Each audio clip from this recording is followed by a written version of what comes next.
আসসালামু আলাইকুম।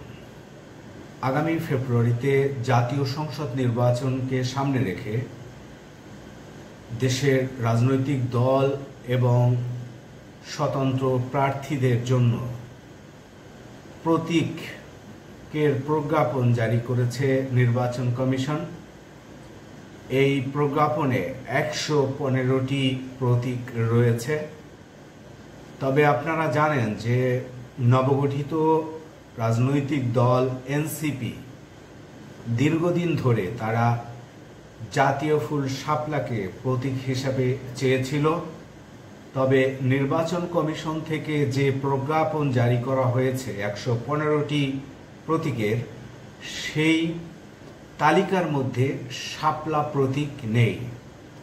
অপরদিকে বাংলাদেশের বৃহৎ রাজনৈতিক দল এবং গত বছরের আগস্টে ছাত্র জনতার আন্দোলনে মুখে পতন হওয়া আওয়ামী লীগের প্রতীকের পাশে স্থগিত লেখা হয়েছে। অর্থাৎ নৌকা প্রতীক তালিকায় থাকলেও সেটির পাশে স্থগিত লিখে প্রজ্ঞাপন জারি করা হয়েছে। এর মধ্যে যদি আওয়ামী লীগের রাজনীতি বা আওয়ামী লীগের, আপনারা জানেন যে আওয়ামী লীগের রাজনৈতিক কর্মকাণ্ড বর্তমানে নিষিদ্ধ রয়েছে এবং আওয়ামী লীগের শীর্ষ নেতাদের বিচার চলছে আন্তর্জাতিক অপরাধ ট্রাইব্যুনালে। এই বিচারে আসলে যদি আগামী নির্বাচনের আগে যদি কোনো রায় হয় যে দলগতভাবে যদি আওয়ামী লীগকে আদালত দোষী সাব্যস্ত করে, তাহলে হয়তোবা আওয়ামী লীগের নিবন্ধন বাতিল হতে পারে। সেক্ষেত্রে নৌকা প্রতীকও আর দলটির নাও থাকতে পারে। তো যেহেতু কার্যক্রম স্থগিত করা হয়েছে নির্বাহী আদেশে, সেই ক্ষেত্রে বর্তমানে দলটির যে প্রতীক নৌকা, সেটি স্থগিত লিখেই প্রজ্ঞাপন জারি করেছে নির্বাচন কমিশন। তবে আমরা দেখেছি যে গতকালকে মঙ্গলবারও আর এনসিপির মুখ্য সংগঠক সার্জিস আলম তিনি ঘোষণা দিয়েছিলেন যদি শাপলা প্রতীক তারা না পান তাহলে নির্বাচন কিভাবে হয় তারা সেটি দেখে নেবেন। তার হুমকির একদিন পরেই বা আলটিমেটামের একদিন পরেই আজকের বুধবার নির্বাচন কমিশন যে ১১৫টি প্রতীকের প্রজ্ঞাপন জারি করেছে, সেই প্রজ্ঞাপনের মধ্যেই এই শাপলা প্রতীককে রাখা হয়নি। তার মানে হচ্ছে যে শাপলা প্রতীক এনসিপি পাচ্ছে না। এনসিপি নিবন্ধন পেলেও হয়তোবা তারা শাপলা প্রতীক আর পাচ্ছে না। সেটি একেবারে চূড়ান্ত বা সেটি একেবারে সিদ্ধান্ত নিয়েছে নির্বাচন কমিশন। এবং তারা কি প্রতীক রাজনৈতিক দল হিসেবে পরবর্তীতে আসলে পছন্দ করে, ১১৫টি যে প্রতীক রয়েছে তা থেকে হয়তো বা তারা যে কোনো একটি প্রতীককে তারা চাইবে। সেক্ষেত্রে তাদের সেই প্রতীক নিয়েই আগামী ফেব্রুয়ারির নির্বাচন অংশগ্রহণ করতে হবে। আমরা দেখতে পেয়েছি যে যে তালিকাটি নির্বাচন কমিশন প্রজ্ঞাপন আকারে আজকে জারি করেছে, সেই তালিকায় নৌকার পাশে স্থগিত শব্দটি রয়েছে। আওয়ামী লীগ যদি আইনগতভাবে তারা আবার কার্যক্রমে ফিরতে পারে অথবা আদালতের আদেশে তাদের কার্যক্রম বা তাদের রাজনৈতিক দল নিবন্ধন বাতিল হয়, সেক্ষেত্রে তারা হয়তো আর নির্বাচনে অংশগ্রহণ করতে পারবে না।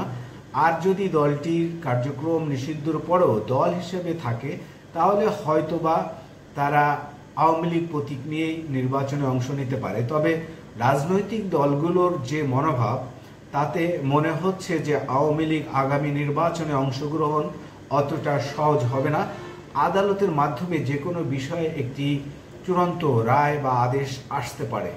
সেক্ষেত্রে আওয়ামী লীগের যে প্রতীক এখন স্থগিত রয়েছে, সেটি শেষ পর্যন্ত নির্বাচনের প্রতীক হিসেবে নাও থাকতে পারে বলে অনেকেই আশঙ্কা করেছেন। অপরদিকে আপনারা জানেন যে গত ২ মাস ধরে আওয়ামী লীগের সঙ্গে যারা জোট করে গত ১৫ বা ১৬ বছর রাজনীতি করেছে যেসব রাজনৈতিক দল, তাদের যেসব মার্কা বা রাজনৈতিক দলের যেসব প্রতীক রয়েছে সেগুলো আমরা দেখেছি যে এখন পর্যন্ত তালিকাতে রয়েছে। এমনকি জাতীয় পার্টি এরশাদের যে প্রতীক লাঙল সেটিও আমরা দেখেছি যে প্রজ্ঞাপনের মধ্যে যে তালিকা রয়েছে সেটিতে রয়েছে। এখন রাজনৈতিক দলগুলো যেহেতু জাতীয় পার্টি সহ 14 দলের রাজনীতি নিষিদ্ধ চাচ্ছে, আগামী নির্বাচনে তাদের অংশগ্রহণের যাতে না করতে পারে সেজন্য সরকারকে চাপ প্রয়োগ করছে, আন্দোলন করছে। সেক্ষেত্রে শেষ পর্যন্ত জাতীয় পার্টি কি নির্বাচনে অংশগ্রহণ করতে পারবে? যদি পারে তাহলে তারা হয়তো বা লাঙল মার্কা নিয়ে নির্বাচনে অংশগ্রহণ করবে। এছাড়া আপনি জানেন যে রাশেদ খান মেনন, তারপরে ইনু সাহেব সহ আরো বাম যে দলগুলো রয়েছে, আরো যে 12-13টি দল রয়েছে, সেই দলগুলোরও মার্কা রয়েছে, তাদের নিবন্ধন রয়েছে। তো তারা আসলে আগামী নির্বাচনে কিভাবে অংশগ্রহণ করে, যদি আইনগত কোনো জটিলতা না থাকে তাহলে হয়তোবা তারা তাদের মার্কা নিয়েই নির্বাচন করবে। তবে আজকের যে লাঙল প্রতীক যেখানে আপনার প্রজ্ঞাপন আকারে ঘোষিত হলো, জারি হলো, সেটি জাতীয় পার্টির জন্য কিন্তু একটি গ্রিন সিগন্যাল হিসেবেই যারা রাজনৈতিক বিশ্লেষক তারা মনে করছে যে জাতীয় পার্টি হয়তোবা নির্বাচনে থাকছে। যে দলগুলো জাতীয় পার্টিকে নির্বাচনে নিষিদ্ধ করার দাবি তুলছে হয়তোবা শেষ পর্যন্ত তাদের সেই দাবি টিকবে না। জাতীয় পার্টি বা অন্য যে 12-13 দল রয়েছে আওয়ামী লীগ ছাড়া, তারা হয়তোবা নির্বাচনে অংশগ্রহণ করতে পারবে, যেহেতু মার্কার বিষয়টি এক ধরনের সিদ্ধান্ত আজকের হয়েছে।